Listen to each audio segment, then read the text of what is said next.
Vinny Tortorich here. Hey man, if you're a fan of Izzy, you might be a fan of me too. I'm the guy that gets people to lose a lot of weight. I have something free for you guys. This is no clickbait. Just go to VinnyTortorich.com and there's a big banner. It's a free PDF, how to lose weight. It's an intro guide to NSNG at VinnyTortorich.com. Go check it out exclusively for anyone who listens to Izzy Presley. Thank you. Replay Guitar Exchange is your premier independent guitar store. Being independent is good. With all of the major brands, including new, vintage, and pre-owned, you can find the guitar, bass, amp, or accessory you are dreaming of. From vintage to the newest models, Replay Guitar Exchange can help you find that perfect piece. They have industry veteran expert staff, all players like you down to the owner. You aren't just getting a great guitar, you're getting the Replay difference. Find them online at replayguitar.com and find your dream guitar today. Hey ladies, Sass Pants Designs will take that rock shirt that everyone has and make it your own in a flattering, sassy, and simple way. There are one-of-a-kind tank tops, lace-up tees, and tube top dresses already in stock. Check out the online store at sasspantsdesigns.com and like Sass Pants Designs on Facebook for special offers and custom orders. That's sasspantsdesigns.com, sasspantsdesigns.com. Sass Pants will make you the envy of the party. RockstarLeatherworks.com is your home for badass rock and roll gear. Featuring 100% handmade leather bands, watches, cuffs, bracelets, and more, Rockstar Leatherworks has something for everybody. Whether you are going to the show or you are in it, you can find something to fit your needs. Choose from a variety of designs or create your own masterpiece. Their bands and watches are second to none. They also ship internationally. Who needs a stage to be a rock star? Check out RockstarLeatherworks.com. Hi, this is Bobby Brown, and welcome to another fucking podcast. You kids with your loud music and your Dan Fogelberg, your Zima, hula hoops, and Pac-Man video games, don't you see? People today have attention spans that can only be measured in nanoseconds. See, son, old legends never die. They just lose weight. Like a legend and an out-of-work bum with a lot of life.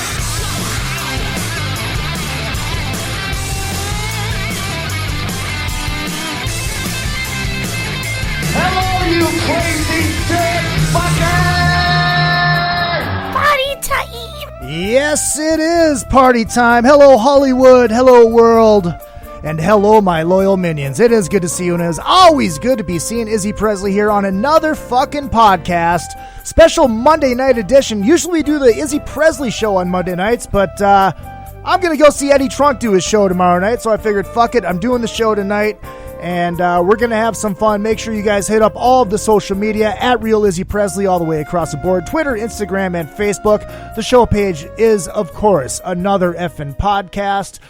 T-shirts are available. Buy T-shirts and get my bank account to flowing. If you don't want my horseshit T-shirts, you can always just send me money. IzzyPresley at yahoo.com is a PayPal if you do want to donate to the show.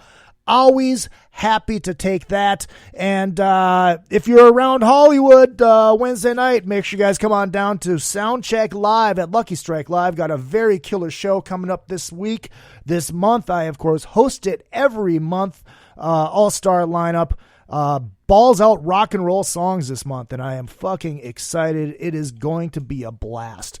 But I'm ready to have a good time right now because on the blower with me is somebody that I realize that I have not talked to in about 17 years. And I think the last time I saw this dude was at a jam in Minneapolis. And it was, I think, the first time that all 5 members of FLIPP were on stage. And I think that's the night he signed my arm.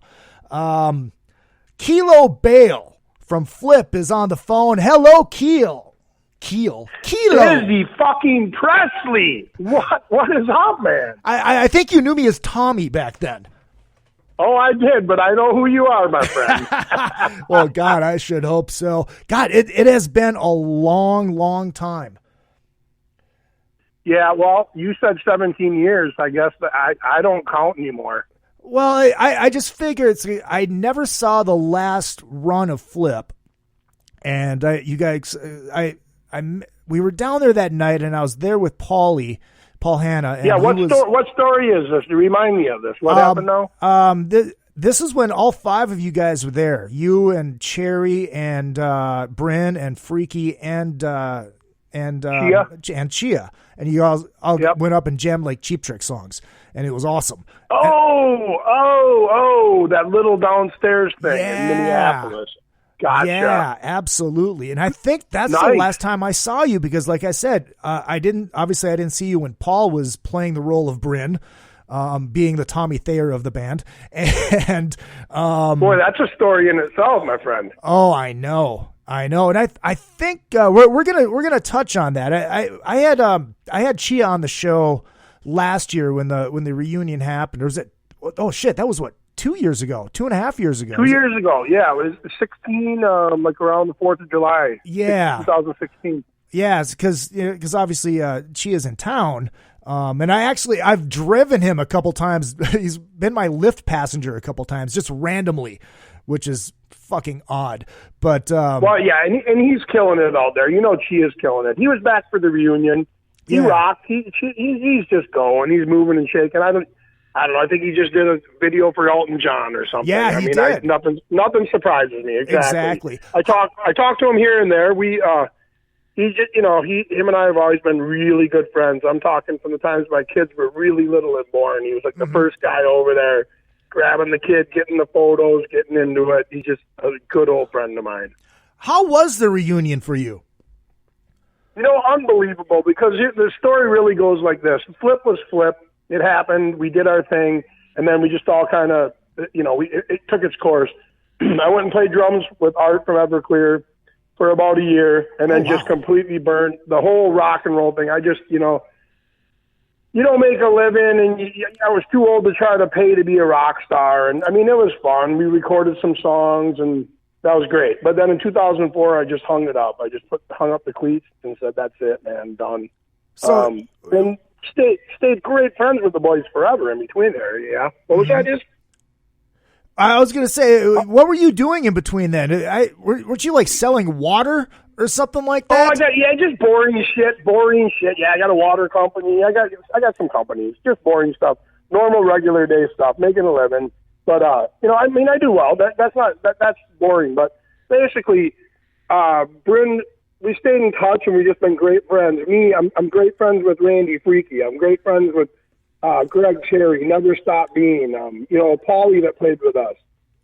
Everybody, Drew Fortier who played with us. Every one of those guys, still great friends. Well, Bryn and I have been really tight all through the years.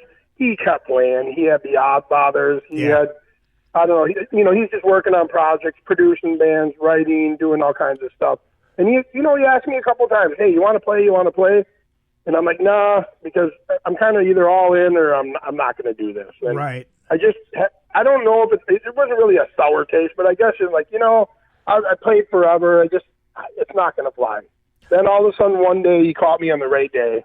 Mm-hmm. And my kids were telling me the whole time I was being an idiot for not doing it. Peyton and Parker were like, "What are you doing?" So all of a sudden one day he caught me on the right day. "Would you just come over and jam?" So I went over and jammed this really cool studio in St. Paul we're at called Bob Kane owns it. It's just a really cool ambient studios, ambient sound. It kind of reminds me of my old studio sound gallery, but it's just amazing. And we just jammed, and then Bryn just kind of, he's good at this stuff. He just says, "Hey, man, we can get a show at First Ave. You don't have to commit your life away, even though, of course you do." But right. Well, not really. It's pretty relaxing. But I said, "Yeah, let's do it," and we just went for it, and we haven't looked back. We've been recording like mad. Bryn just song after song. He has a ton of them in the hole, and a lot of times we'll just jam at rehearsal. And we got a couple new things from like 2 rehearsals ago that we're starting to put on tape. So Really exciting, really cool. The reunion show was amazing. A lot of people there, and I mean, I think it was a sold out show at First Ave. I just sure looked like it. So I don't know. I don't really count. I don't count the numbers much, but yeah, that's how it kind of came back, and that's why I took a hiatus. I just was burned, and now I'm back. Those couple times he reached out to you, was that about doing Flip, or was that about doing other stuff? A little bit of everything, but never the whole. We never really. No, it was. You're right. It was more other stuff. Okay. It was more like a band, the Oddfathers or something like that, or maybe even just recording a song, or you want to just jam, or But I just had this guard up of like, I just wrote that off. That's what I used to do. And, let me ask you this: were you surprised when he said, "Let's do Flip again"? Because I did an interview with him. It was kind of a bombardment interview when I used to be a writer for RX Magazine, and he's like, he just made it sound like it would never happen. He's like, I'll throw a number out. If somebody wants to give me $25,000, I'll do it. But it just sounded like it would never happen, and then all of a sudden, bam, there it is. Well, but that's how it works, isn't it? I mean, you take any rock band. I mean, you never say never, I guess, right? What's the final tour? Is Kiss going to be on their 10th final tour? I don't know. I mean, They're rocking. What else are they going to do? Go home and garden? I mean, come on. That's what you do. That's what they do, Right. Well, let's talk about that time when Paulie was fronting the band, because Bryn was sick. And but why don't you refresh people on the story on this? Because you guys... it was pretty cool. So we knew Paulie, and he has his own band forever, and they did some Flip covers, and he liked Flip. He was a fan of Flip, and Bryn got sick, and we had like a show in Superior, Wisconsin, at this little bar, and then we had to fly that in the morning to Houston and do a show for Halloween. And they're good paying shows, and the label's going, come on, you got to do these shows. Bryn was sicker than a dog. Just couldn't do it.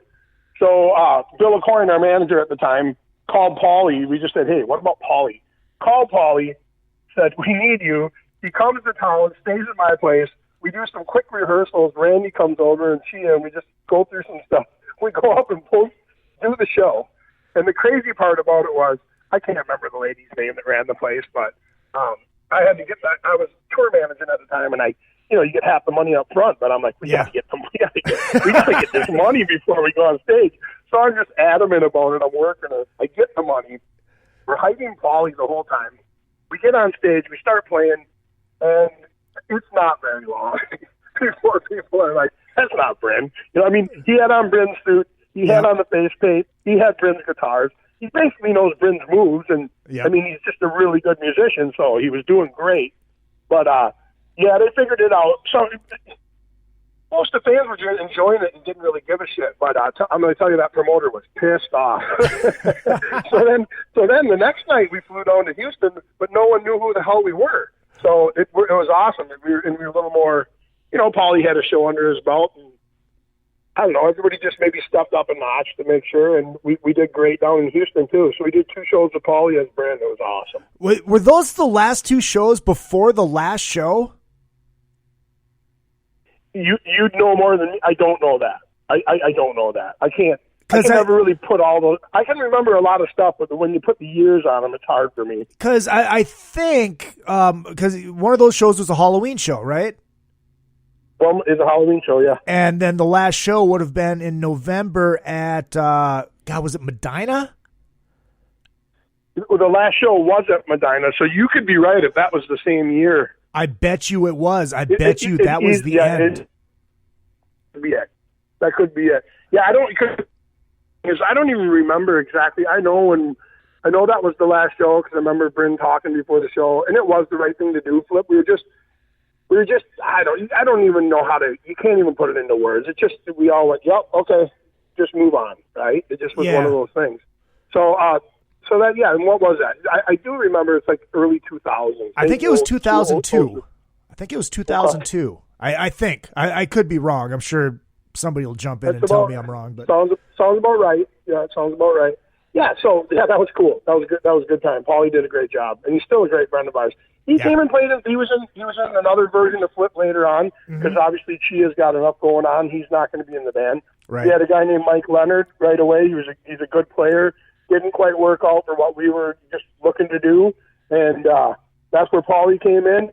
And then it's just a typical thing. I mean, I'll tell you what.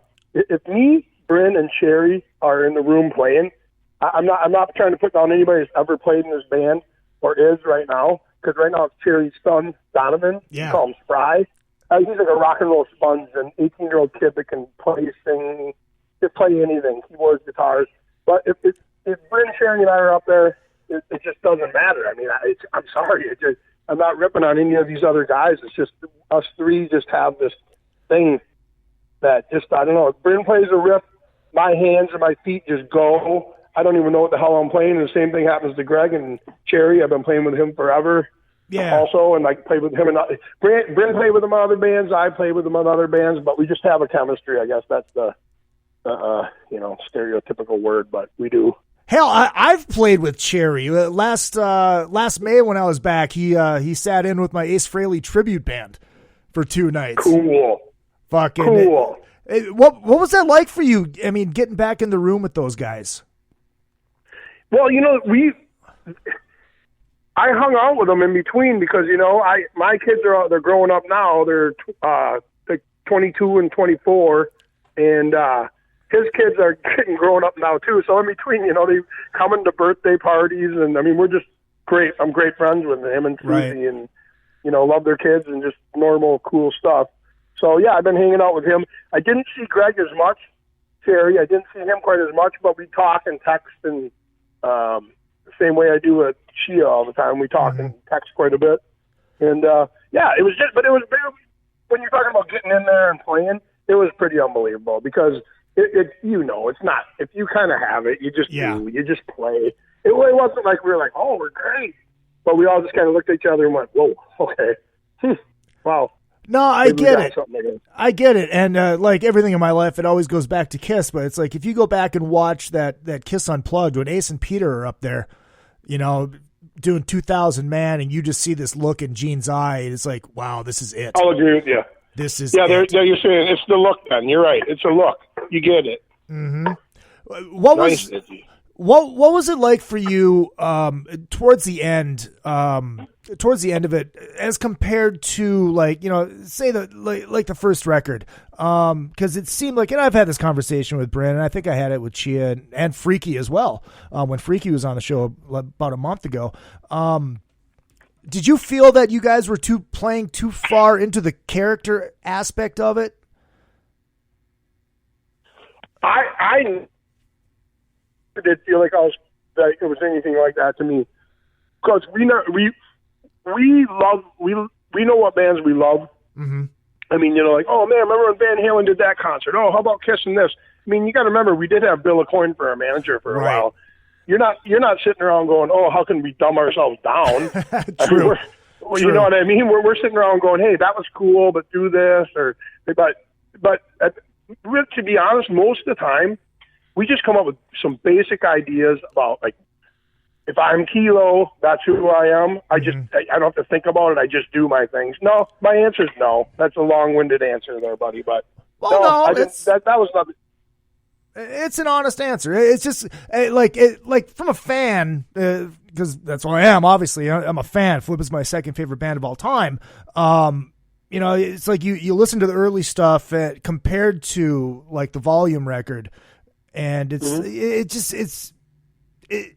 to me, it felt like it was playing into the character a little bit more than it was the rawness that was the first record, if that makes sense. Yeah, but that's the crazy thing about rock and roll. I mean, you don't know how these bands, how you make a record, who you make it with, when you do it, what the label does, what they don't. I mean, because, you got to remember at the end, we had, when Volume came out, I mean, Freak did pretty well. Freak was on the charts. It was number one in a bunch of cities.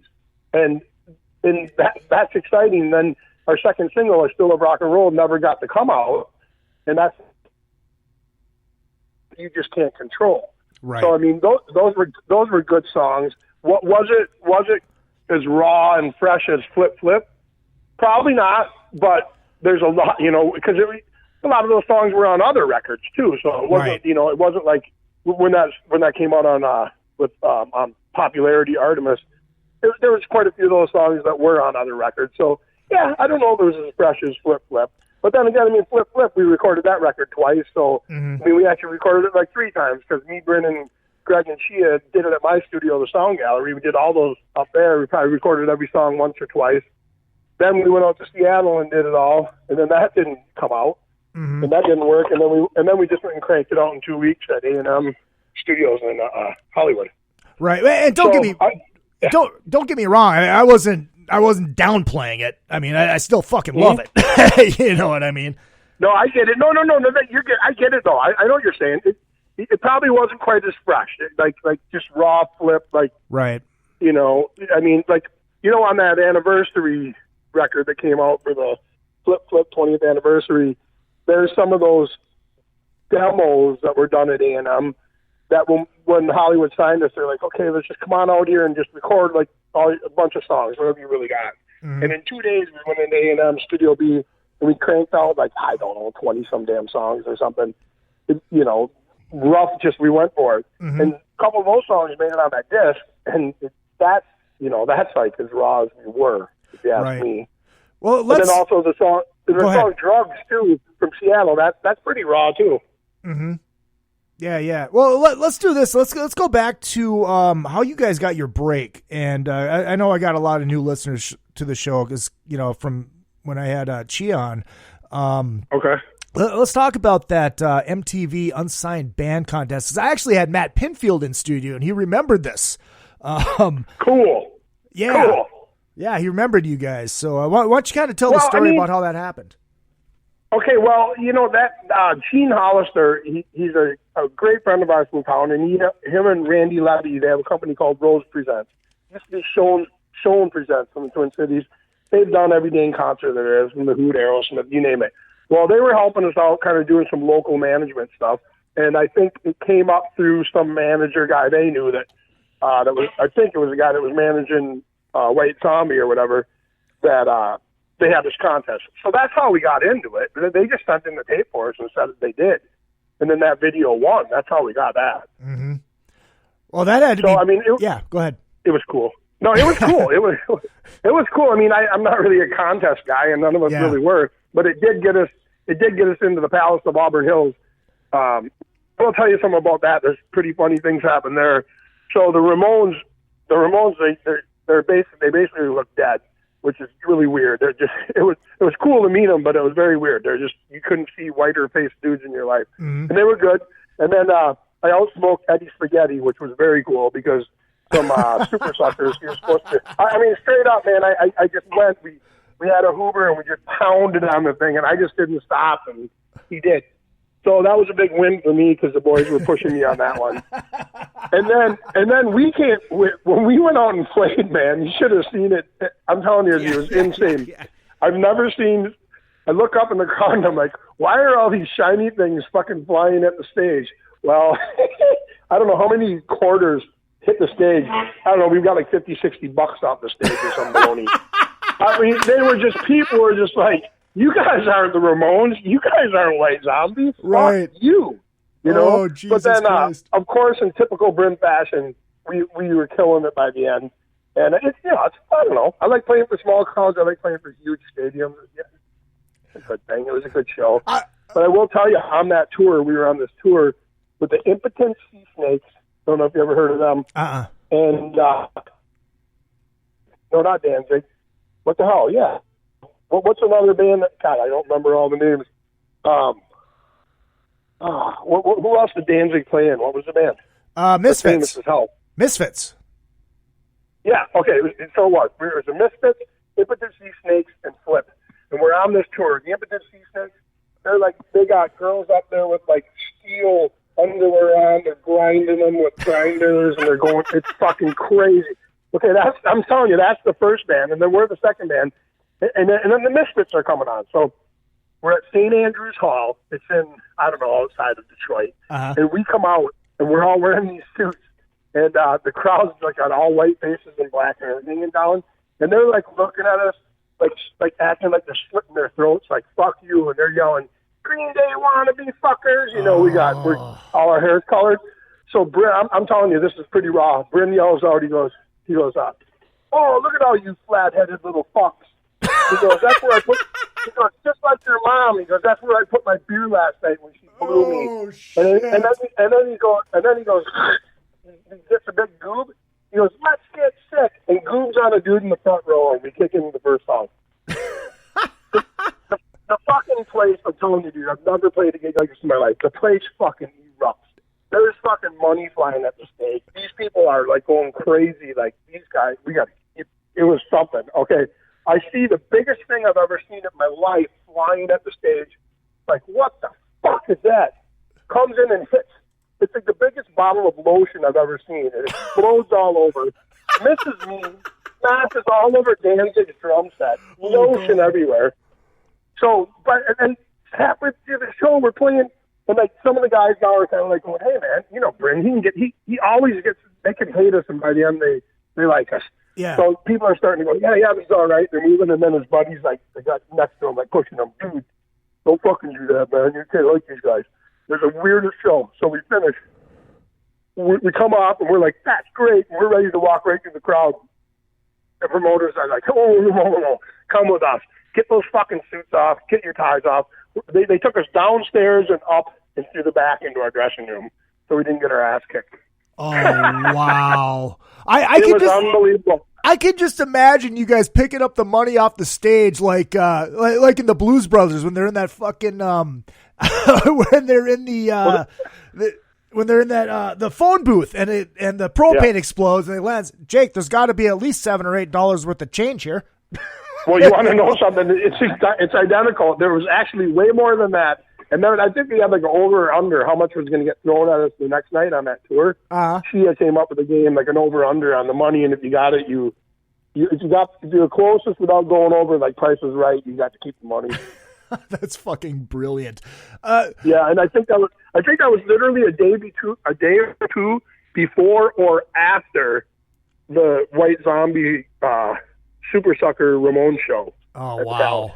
Dude, that's fucking insane. That was the tour we were on that just kind of coincided with that. What do you remember about the Everclear tour? That we had a blast. We were just really, somehow we became like best friends with all these bands. Like just and it was American Hi-Fi. Those guys. I ended up being great friends with all four dudes in the band. Everclear, I just was friends with all those guys. Mayfield 4, I think it was. Those guys I've never talked to again, but they were good guys. You know who their singer was? You know who their singer was? Miles Kennedy. Yeah, like Miles, yeah. Exactly. Yeah, the dude that's with Slash now, and Alter Bridge. Yep. Yeah.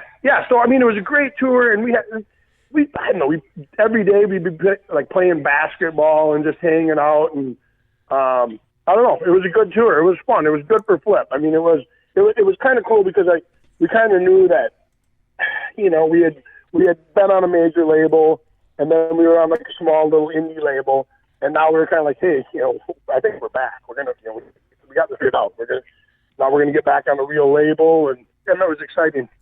And I mean, I actually saw some footage of a show from like Fresno. Brett, the old drum tech from Everclear, who ended up taking over for me in Everclear after I quit. Mm-hmm. He was teching for me for a while because, you know, Duffy. Duffy was teching for me. Well, Duffy had to go home to try out for some band when we were on the tour, and I said, go. Well, Brett said he would tech for me and Everclear. Well, he had a thing called Kilo Cam, and behind my drums one night, he just ran it for really like a place like 25-30 minutes. He had a Kilo Cam. We were in Fresno, and he sent it to Bryn a while back, and we were like, God, I forgot how we killed it. The crowds were just going nuts. You kind of forget sometimes. It was a great tour. It was great. And we made a lot of great friends, and, you know, that's the way it goes. I mean, I'll tell you one thing, Izzy. If you're not good friends with your band, you're fucked. I agree. Stupid. I absolutely agree, man. There's a chemistry, and you can hate each other to the point of writing good songs, but you still have to live with these people, you know, so you have to get along, you know what I mean? Yeah, well, I'll tell you, like, nowadays with Flip, we're like the best of buddies, and we always have been. Right. And I'm talking, like, you know, like with families and all that stuff. And it just makes it so much easier now. I mean, it always was easy, but in the old days, we were trying to take over the world. Now we're just trying to go, like, triple tinfoil in the Tri-County area or something. You know? I fucking love it. No, that's hilarious. No, that's funny. That is funny. The Benton Station tour. What can you explain? Kind of what happened with Artemis Records? Because it was like like you had kind of touched on it earlier, like, you know, the Freak came out, and then I Saw Love Rock and Roll was gonna come out, and then all of a sudden, boom, the label's gone. Yeah, well, yeah. The timing is that the reason that I Still Love Rock and Roll didn't come out is because they ran out of money, because they got sued by Chrissy Hine for the Pretenders. Is that She's the Pretenders? Yeah. Something like that. Yeah, and then I think Tom Schultz from Boston sued shortly after, and just they were cash strapped. They just, because they lost some royalty. Stuff over my head. It was Daniel Glass and Danny Goldberg from Daniel Glass was Chrysalis, Danny Goldberg was Warner Brothers, and that was their label, and they were the biggest indie label in the world, Artemis, and we were on Ardell Zox's little imprint, Popularity Records, I think it was called, and yeah, it seemed like we were right there again, and you don't want to get that phone call, but when you do, you just do. So yeah, what do you do? No, I get it, man. Yeah, I get they it. didn't have any money. They ran out of money. The label just was broke. Yeah, that can't sucks, promote man. anything when you're broke. No, absolutely true. Let's touch on Bill Aucoin just a little bit, and then we'll go to break. Obviously, the anniversary of Bill's death is coming up on Friday, and we're going to be doing this thing at the Rainbow, where it's like this bi-coastal thing. Everybody's going to get together and throw a cheers up to Bill Aucoin. That's pretty cool. Jesus. Yeah. What do you remember about meeting Bill the first time? Well, the first time I met Bill, he just came into Minneapolis, and Brent had been working with him forever, so it was nothing new to him. Mm-hmm. But the first time I met him, I always remembered seeing his name on everything, and I'm maybe not quite the Kiss fan you are, but I'll put him in my top 20. I mean, just being honest, I love him. But I was pretty impressed. I'm like, wow, this guy has got his shit together. I mean, he's very articulate. He knows when to listen. He knows when to come up with good ideas, or when to shoot things down, or when to build you up. I was just very impressed. And to be honest, he ended up being one of my best friends ever. He's just a really great guy. We all bawled our eyes out when he died. I'm telling you. I tell you, this is my Bill Aucoin story. He was in St. Cloud because he was scouting Annex, Paul's band, and I was guitar teching for Paul at the red carpet, and I ran in. I had to take a leak, so I run into that band room, and you're familiar with the band room, obviously. And I go to open the door in the bathroom, and there's Bill taking a shit. I was like, whoa, shit. Oh, I'm sorry.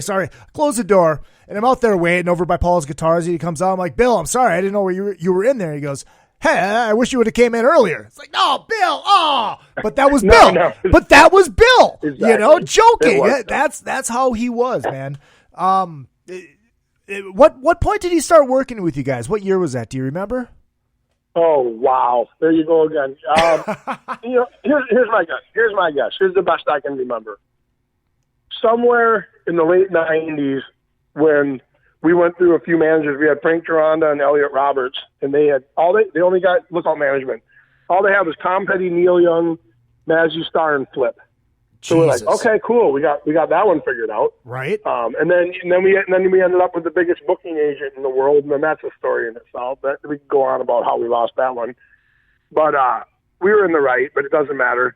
And then we ended up at the end of our Hollywood deal with Paul Geary, who was the manager of Godsmack and the drummer of Extreme. Oh, yeah. And he's a real good cat. I mean, he is. I like Paul. He got me an endorsement with Zildjian. I got all free symbols and sticks and autograph sticks and all that stuff. He did a lot of great things for the band, but then that didn't work out. So then came Bill. So my guess is it's late 90s into pretty much around the end of the band. It was right around. It was right before. I think it was before "Blow It Out Your Ass," wasn't it? Oh, well, yeah, it definitely was. When did that come out? That I do not have a date. I want to say 99 or 99 sounds about right. 99, 2000 or something. Yeah. Yes. Yeah. That's when Bill was around right before that. Yes. Gotcha. When you guys ended, let me ask you this before we go to break here. Was Bill kind of on board with saying it's time? No. Okay. Not necessarily. Okay. Not necessarily. I wouldn't be able to give you any conversation that I remember distinctly, but I don't think Bill would say it's time. I think Bill's an eternal optimist. He'd have been saying, bullshit, Bryn. You got 30 songs in your sock that are all good. You got hundreds, but no, he'd have been trying to find a way where he could convince us all to go to a studio and lock ourselves in for 2 weeks and get it done. So no, I don't think Bill was thinking that. I think it was just the motivation amongst us at the time, and I think by the time it's Bryn's band, he writes songs. That's the way it is. I mean, him and Cherry and I started it years ago, but it's his band. So maybe he is a little more burned than all of us. I don't know that for a fact, but we all were. I mean, it wasn't Cherry by the time, and a lot of things are going on. You know how it goes. Yeah, it was like, oh man, we've had 3 record deals, and they're not going to release the single this time. We're like, okay, let's dig in and get another record deal. Right. And then so we just waited like how many years and did get another record deal. So. Yeah, there you go. Tell you what, this first half of the show brought to you by Beater Amplification. These guys are amazing, out of Mankato, Minnesota. Hand-wired, hand-built, 100 watts of testicular fortitude, 3 channels a year, old school AC/DC tone, old school Metallica tone, and that old school clean-ass Fender tone. Check them out, beateramplification.com. That's 2 E's. And yes, I got confirmation my motherboard on my signature amp has been made. So we are getting closer and closer to the TCB1, ladies and gentlemen. Check them out, beateramplification.com. Going to play for a couple commercials for you. I'll be right back with more of Kilo Bale of FLIPP. Retro Arcade brings Minnesota and surrounding areas arcade games from the days gone by. All of those great games from pizza joints and arcades are available in cocktail units and custom machines. Dozens of favorites from your youth in one machine to complete your game room or man cave. Retro Arcade also sells and services your favorite pinball machines. Find them at facebook.com/80arcade. That's facebook.com/80arcade. Retro Arcade. Your youth is just one click away. Rockwood Saloon Authentic Apparel takes rock and roll fashion to a new level with their tees and tanks for men and women. They also make custom shirts, jackets, vests, pants, hoodies, beanies, and more. The Rockwood Graphics Department can design anything from your logo, t-shirt design, promo posters, band swag, and printed at great prices. From tour shirts and custom stage gear to killer threads for the street to the stage, Rockwood Saloon has it all. Rockwood Saloon, authentic rock and roll apparel for stage and street. World tour tested for quality, comfort, style, and durability. Check them out at www.rockwoodsaloon.com. That's rockwoodsaloon.com. If you need to promote your band or business or just want to stylize, personalize, or customize your ride, check out vid-decals.com. Want to create and customize your own stickers representing your band or make your own bumper sticker? Vid Decals can do it. All stickers are printed on quality vinyl and can be placed on any flat surface. Stickers are an affordable way to promote your band or business. Go to vid-decals.com to get started. That's vid-decals.com. vid-decals.com. Hey, what's going on? This is Tom Arnold. I like fat women and cocaine. And you're listening to Izzy Presley here on another fucking podcast. And I know Izzy from Cocaine Anonymous meetings. I've actually seen him at the meetings with Ace Von Johnson from, I probably shouldn't say this out loud, but Ace has got a bad coke problem. And his sponsor is Josh Todd from, and again, I shouldn't say this out loud, but Josh is his sponsor for Buck Cherry. He's addicted to upskirt porn. And they're both being sponsored by the Eagles. The whole band, the Eagles. Anyways, another fucking podcast right here with Izzy Presley, and call your sponsor. Fucking A. Oh, my goodness. Second half of the show, ladies and gentlemen, brought to you by John Palumbo Design. If you need something designed, website, band logo, anything, hit up johnpalumbodesign.com. We love us some John Palumbo. And ANP Productions Laser Engraving, ladies and gentlemen, Central Minnesota. They are so good, they can even laser engrave a fucking hot dog bun. Anything you want done, they are that good. Hit them up, aplaser.com. That's aplaser.com. Kilo, you know what I figured out? I know why I didn't get to see you guys for the last few times you guys played is because every goddamn time you played was on a Friday night, and Kern asked for it off. Kern Anderson, who I used to work with at the press, so I always had to work for him so he could go watch Flip. I love it. It's fucking Kern's fault. I blame Kern. But let's I mean, the reason we got you on obviously is because of the brand new record, which is I kind of joked that it's kind of like your smashes, thrashes, and hits. Yep. It's a greatest hits record, but there's a couple new tracks on it. And it is called The Best of the Worst of Flip. And why don't you dive into that a little bit? Well, it comes out on July 5th. I guess that would be to buy the CD. We got a show this next Saturday, which is going to be awesome. Yeah. Record release show. The Carnegies are opening up. It's at the Turf Club Saturday night. I don't know if that's 28th, 29th, something. This weekend, Saturday night. 29th. And the Carnegies, man, they're pretty good. This Roman and Royce Mars. They're pretty cool. They're the real deal, man. They came to rehearsal talking to us. These two twin brothers, they're the real deal, man. They're like, oh God, what the hell was the show? They seem like a couple British dudes that are just partying with the flowered clothes and stuff. It's hilarious, but they're really good. But as far as the record, man, yeah, it's so cool. We got a colored vinyl. Oh yeah. And Bryn just sent me a photo the other day. It's so cool. My son Parker, we spin wax here, so I'm pretty fired up. I've never spun any flip wax, so I'm pretty fired up about that. Let me see. What's the song? Well, The Ride's going to be on there. That's something that no one's heard. And I don't know if you heard The Ride yet or not, but Bryn, I've done Bryn's coffee chat on Facebook a couple times, and one of the times he played. Well, I'll tell you what. I'll just email you. I'll email you the song after this. All right. Let me tell you something. The thing I like about it is it's Flip. It's right. It just reminds me of. It just sounds so great. Paulie actually plays on that once when Paulie was in the band, and right. It just. I don't know. It's somewhere in between Cheap Trick and Tom Petty and Flip and some crazy rock. Yeah, it's real good. The vocals are amazing. Cherry sings like a bird, and of course he does. Paulie's got a great lead on it. I mean, it's a great song. I love it. I mean, that's going to be the single off the record. You never know what that means, but hey, it's the single. So. Yeah, right. Is the version of My Generation? Is this going to be like the original, the video version, or is this going to be the re-record that you guys did for Blowed Out Your Ass? I have no fucking clue. I don't know. I'll know when I hear it. Hopefully it's one that I'm playing on. No, I'm just kidding. No. Now here's the deal. Brian Kuntz, a guy named Brian Kuntz, I know Grant Brian. Lindbergh. Okay, and Grant Lindbergh. These are two guys who are just really close to Flip. Great guys, been around forever.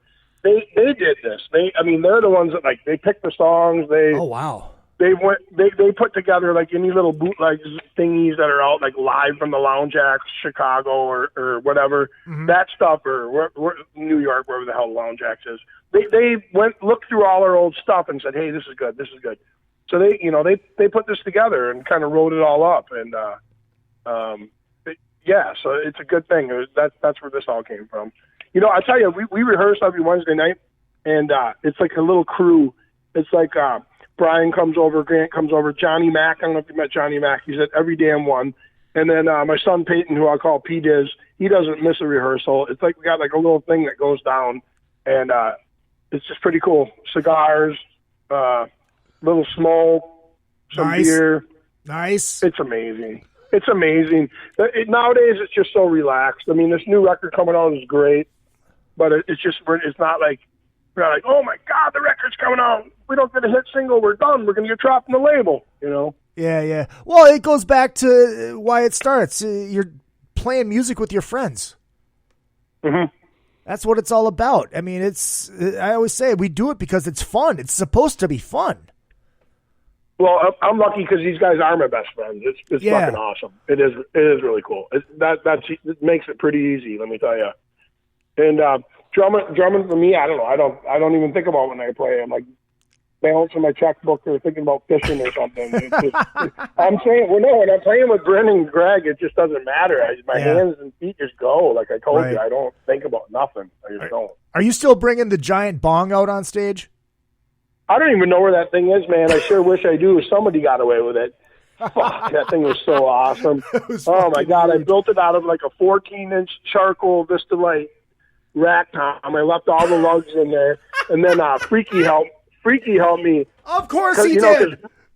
Because, because he had all the gerbs going on his rocket pack or whatever the hell that was. Yeah. So he helped me. I think, and Bryn's really good at shit. Bryn's a good invention guy. We ended up putting a light in there, and then we put a gerb. But the funny thing is, the gerb, it didn't start with the gerb. We played a show at First Ave. I can't remember what the hell show it was. And what I had been doing is I was buying these green smoke bombs. Uh-huh. And so I had all I had on the bong was a light on the bottom of it. I got this big acrylic tube, and I built that. And so I go down, I pull it out, and I'm going to light it up. So I grab the green smoke bomb, put it in there, light it, and then act like I'm hitting the thing, right? Uh-huh. Then I drop it in there, and then I turn the light on, and then I just start spinning it around on stage, and however crazy I wanted to get, throwing it around and make the smoke go. I shot that fucking green smoke bomb right out in the middle of fucking First Avenue. Fucking lands right in the floor. All the people are like, what the hell is going on, Yeah. So then that's where the gerbs came in. We're like, well, hey, that's not going to fly. So then Freaky put in this like gerb thing, so then when I hit it, then green smoke would come out. I just had to hit a switch. Ah, damn it! So you weren't actually smoking out of it. That kind of depresses me a little bit. No, I wasn't. But I will tell you this, and this is straight up. Every single time when we started out, it was always real hoots. Every single time when we would do it, and like at Woodstock, I must have thrown out 50 tubes. I mean, I had them all rolled up. Bryn yelled free pot, and people came running them all over, and I was throwing doobies out. Christ, I almost killed myself there. I was spinning that bong around. I was flying around, acting like I'm going to do a big performance. And I got up in the front of the stage, and there was all these lights that were like up like about 6 inches out of the ground, or like maybe 4 inches. I didn't practice. And I'm like, holy shit! I was like, I'm about ready to body slam myself. Got out of that one by the skin of my teeth. What was that? That was 99, right? Yeah. Yeah, that was 98. What was that experience like for you? Unbelievable. I mean, we were the best of buddies, hanging out at this bar. I don't know. There's a million bands over there. You just look them up. I mean, there's rappers there. There's the Chili Peppers. It doesn't matter. They're all over, and all of us are staying at the same hotel in upstate New York. And so everybody's at the bar partying. It was unbelievable. Every time I go up the elevator, I'm like, yeah, that singer from Collective Soul, he's the shortest fucker I've ever met. He's shorter than Tyler. When I met him, I'm just telling you, everywhere you went, there was just some dude like that. And then we went golfing. All of us went golfing on the day off. It was insane. I had to convince the club pro. I said, dude, we're fine. And he should have seen it. Oh, Christ. I could go on and on about that one. That's right. It was something else. I forgot you hit the sticks a little bit. You still out playing a lot? I don't play a lot. My kids are really good. They kick my ass all the time, but we probably, I don't know, I play 5, 10 times a year. I wish I played a lot more. I do a lot of fishing. I do a lot of boating. I was down the dock tonight. I didn't catch shit. Usually pound the bass, but nice. When I get back, we got to go fishing, because that's one of the things I miss about home is fishing. I really miss fishing. Yeah, I mean, I kind of got it made. I just literally off my dock, I can just pound bass pretty much whenever I want. Oh, so it's not quite as exciting. Now for me to get excited, I got to go jump in my buddy's pontoon, my neighbor, and then we just run the bay and we do a little better. That's like a big fishing trip for me. But I do go. Go ahead. I do a lot of ice fishing. Because that's easy. Yeah, but that's cold. And that's why I left. No, I'm not outside ice fishing. Shit, no, I just go to my buddy's ice. No, you don't go outside. I don't. We don't pull the portable anymore. No. I do want to touch on Woodstock really quick. How did you guys go over? How did you think you guys went over? I think we went over great because you've seen us live. That's that's our strongest point. Probably the biggest problem with our band in the history of the world is maybe never capturing exactly what it could have been. I think we had a ton of great recordings, but maybe we didn't quite. Maybe we needed 10 records, and we'd have caught it perfectly or something. Right. But live, we just got it. I don't know. We've always had that. We go over in front of Chris. We were down in Oklahoma years ago, and they just. I think it was the only time that people really kind of hated us. We smoked weed in their bar. Bryn was spitting all over. We had a beer drinking contest. Chia had to pull his pants down, and it was like these Southern dudes are just like, what the hell is going on? But I think by the end of it, Bryn ended up winning over the crowd a little bit. But I do remember a great thing about that night. This is so awesome. We had this bus driver named Frank. This dude was so awesome. He was like some old 80-year-old military dude from California. And he hadn't came and seen us one time on the tour, but he comes to the show and he watches how it's not really going over that well. Because we're just Bryn's just going nuts and they're not, people are like, I don't know, it was weird. They were like freaking out because they didn't like the pot or something. But right. At the end, Frank said, they didn't treat you good. He drives our bus in the back of their parking lot and dumped our piss. I was really impressed. Oh, I was that's really fucking impressed. brilliant. Yeah, I was really impressed. Kilo, let me ask you this, though. I mean, you say you never were able to truly capture that live feel of the band on record. Was there... Maybe not. Maybe we did. Maybe not. I'm just saying maybe not. Well, I mean, just playing that card, just for the sake of playing that card, was there ever any talk about doing a live record, doing like you're a live one? I mean, yeah, the cereal box thing had like 3 live songs on it, but that wasn't like a full blown, live record. EMP Records is going to fly us to Japan. We're doing live in Japan. Nice. I wish. Yeah, right. Be a great. It's probably the best idea that the label's ever had. But back I'm serious. You're serious. Because, hey, Izzy. Bill was going to send us to Japan, and he wanted to do it, and we never got it done. And I think it's a big mistake. I think we should go to Japan. I think we still should. Well, I think you guys would have been fucking huge in Japan, and that's not even making the "hey, I'm huge in Japan" joke. It's like that would have been a huge market for you guys. Well, that's a game changer. You know the business. I mean, yeah. But all that, we still could go to Japan. We could. We'll see because a lot of people have told me. I don't know. Through the years, a lot of people have told me, "Oh, you guys, you're a little ahead. You're a little ahead of when this music should have been good." I don't know if that's true, but if it's true, maybe people are going to go, "Wow, I never discovered these guys. Listen to this." Well, it's ironic though because I drive Lyft out here. Unfortunately, I have to do it. But fucking one night I had you guys on, and some guy's like, "Who is this?" I'm like, "It's Flip." He's like, "I've heard these songs before. I know this," and his girlfriend is like singing along, and they were from like Northern California. They're like, "We know this stuff." I'm like, "What? Are you fucking kidding me?" It's just weird. Freak was #1 in Fresno when it came out. But I was listening to the first record. Wow. Yeah, so it was just fucking weird. But if you guys do go to Japan, you need an Izzy as your tour manager. I'm just gonna throw that out there. I'm gonna hold you to it. I'm gonna hold you. Dude, I'd do that in a fucking I'm glad I'm glad we got those 2 fans in California. Now that's right. A few more. We got now we're up to 100. Triple tinfoil, baby. Let's go. That's right. Hey, and I've been doing my best to expose it. On my birthday a couple years ago, and at this jam that I host at Lucky Strike, we did Freak. I did it with Faster Pussycat.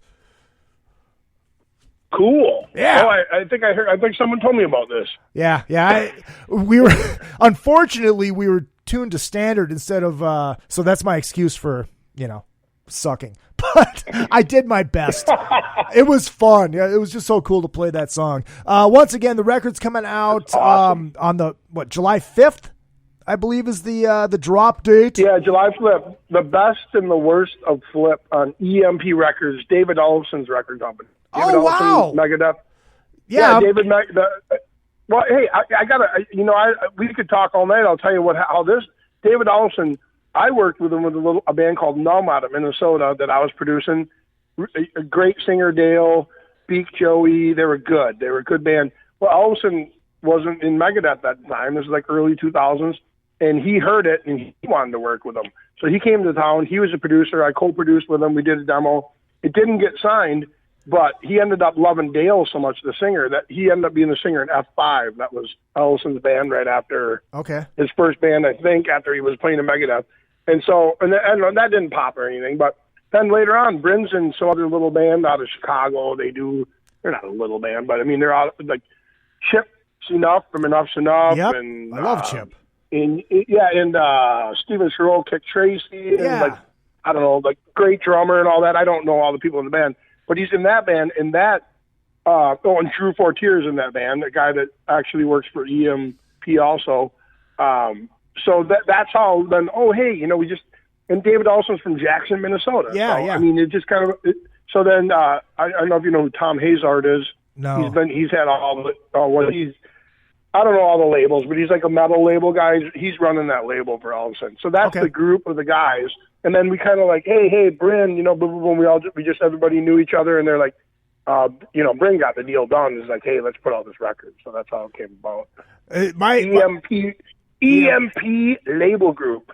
Yeah, and you guys can you can find that on Facebook, and that will have the link to the website and the pre-order for the stuff. My Dave Ellison story, who I'm going to be with on the Mega Cruise, which I'm hosting karaoke on. Cool. Cool.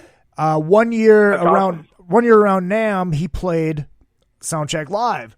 And when I introduced him, I made a Slave Raider reference. And of course, he's the only person in the group, in the fucking building that got that.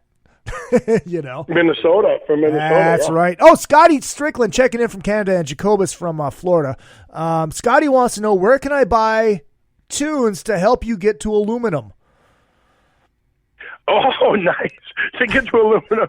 Well, I'll tell you what, if you can download it off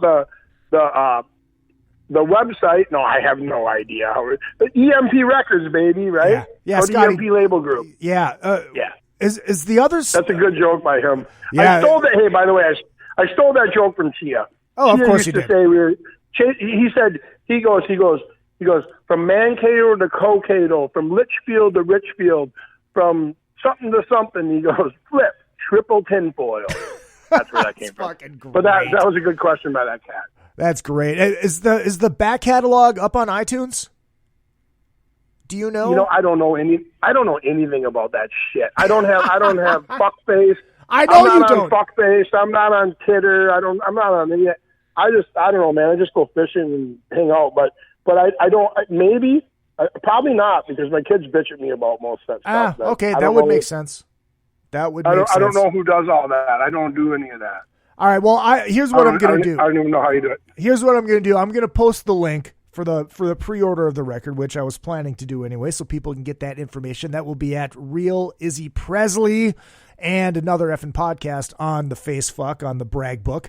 And then if you guys are in the Minneapolis, St. Paul, Twin Cities area, Saturday night, the record release party at the Turf Club in St. Paul. Yep. Carnegie's. They're great. Yep. And are tickets available for that, or is it just going to be a walk-up thing? Do you know? No, they're pre-sale tickets. Pre-sale tickets, okay. Yeah, there's pre-sale tickets. I mean, I'm sure you can get a ticket at the door. I have no idea. It's about a 500-person club or more. I'm not sure. We played. Yeah, it's a great place. It's the First Avenue gig. That's their gig. They got that club. I think they own it or they manage it.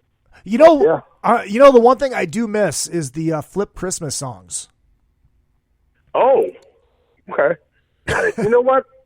We recorded something. Jesus, we recorded it and nobody got it. There is one. We did one last year, and then. Oh yeah, I did. I did buy the. I think I downloaded that. Yeah, we did one. I don't even know what it is. Something that I can't remember what it is. But it was cool. cool. We did something. Okay, well, that's cool. A good one. I'll tell Bryn. Maybe when Christmas comes around, we'll do there something. You go. Got to have another one. Kilo, hold on the line. I'm going to say goodbye to everybody, and we'll say goodbye off the air, all right? Okay, sounds good. All right, Kilo Bale from my second favorite band of all time, FLIPP. Ah, yeah. Yeah, of course, you were muted when you say that. Try that one more time. Ow! Oh, that's right. That's right. There you go. All right. All right. Make sure you guys do hit up all the social media. If you're listening for the first time to this show, make sure you hit that subscribe button on the iTunes, that follow button on the Spreaker, and tell your friends. Please tell your friends. And support the show, support the bands, support the people I have on the show. I think I'm going to be doing an afternoon version of the Izzy Presley Show tomorrow.